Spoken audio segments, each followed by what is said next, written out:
Hello दोस्तों, क्या आप उन लोगों में से हैं जिन्हें अपनी डे टू डे लाइफ में मल्टीटास्किंग का सामना करना पड़ता है।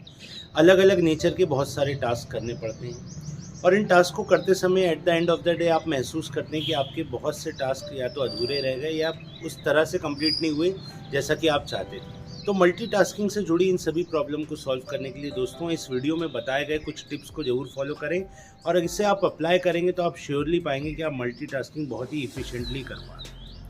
तो पहली बात दोस्तों, आप एक चीज़ दिमाग में रख लीजिए कि मल्टीटास्किंग का मतलब ये नहीं है कि बहुत सारे काम एक साथ करना। मल्टीटास्किंग का सिंपल मतलब है कि बहुत सारे काम आपको करने हैं पर एक बार में आप एक ही काम कर पाएंगे। आपका फोकस एक बार में एक ही काम पे होना चाहिए। जब वो काम कंप्लीट हो जाए तो फिर दूसरे काम की ओर बढ़िए। दूसरी बात दोस्तों, रोल प्ले को आपको समझना पड़ेगा। रोल प्ले से मेरा मतलब ये है कि मल्टीटास्किंग में कई बार क्या होता है, हम कभी एक नेचर का काम करते रहते हैं, कभी दूसरे नेचर का काम करते हैं। तो जब जिस नेचर का काम करें उस रोल में आप ढल जाएं। फॉर एग्जांपल, कोई फैमिली से रिलेटेड काम कर रहे हैं तो उस समय फैमिली मैन की तरह या फैमिली पर्सन की तरह काम करें। और जब वही चीज़ आप कहीं प्रोफेशनल स्कूल, कॉलेज या ऑफिस में जाते हैं तो फिर आप एक प्रोफेशनल वे में अपनी थिंकिंग माइंडसेट को सेट करें। तो इस तरह से आप जितना ज़्यादा रोल में घुसेंगे, उस रोल में घुसेंगे, उतना ज़्यादा उस काम से न्याय कर पाएंगे। तीसरी बात दोस्तों, आपको मल्टीटास्किंग करते समय बहुत इंपॉर्टेंट बात है, ये ध्यान रखिएगा, आपको अपने काम को प्रायोरिटाइज करना पड़ेगा। प्रायोरिटाइज का मतलब है अगर 10 काम अलग अलग नेचर के हैं तो आपको उनको सेट करना पड़ेगा कि पहले नंबर पे ये काम मैं करूँगा, फिर ये ख़त्म होगा तो दूसरे नंबर पे ये करूँगा।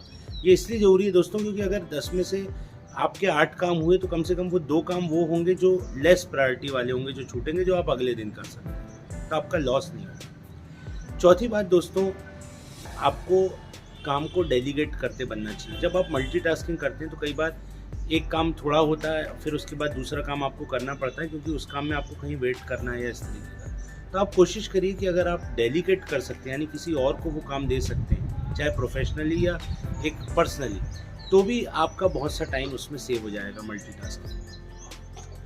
एक बात और दोस्तों, आपको हमेशा फॉलो अप जरूर लेना है मल्टीटास्किंग करते हैं, क्योंकि क्या होता है, आप अलग तरह के 8 काम कर रहे हैं तो एक काम किया, उसके बाद आप दूसरे में लग गए तो हो सकता है जो पहला काम किया है उसमें कोई नई चीज़ आ जाए। तो ऐसे समय में एक बार फॉलो अप उसको देखते रहे कि हाँ ये वाला काम ऐसा है।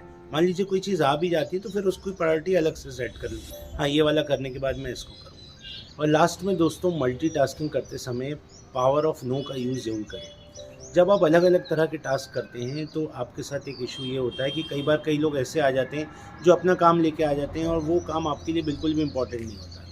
तो ऐसे समय में आपको या तो स्ट्रेट फॉरवर्ड या पोलाइटली उनको नो कहना पड़ेगा और उनसे रिक्वेस्ट करनी पड़ेगी जब आप फ्री होंगे तब वो काम आप कर सकते हैं। और कई बार आपको खुद को भी नो कहना पड़ेगा कि आप कोई काम कर रहे हैं, इतने में व्हाट्सअप का मैसेज आ गया, फेसबुक का मैसेज आ गया, आप उसी में लग गए रिप्लाई करने। तो पावर ऑफ नो का भी यूज़ मल्टीटास्किंग में बहुत इंपॉर्टेंट है। तो दोस्तों, इस वीडियो में बताई गई टिप्स को जरूर फॉलो करिएगा और मुझे बताइएगा कि आप मल्टीटास्किंग में आपका क्या इंप्रूवमेंट है और आप अपने टास्क कितने कंप्लीट कर पा रहे हैं। Thank you friends.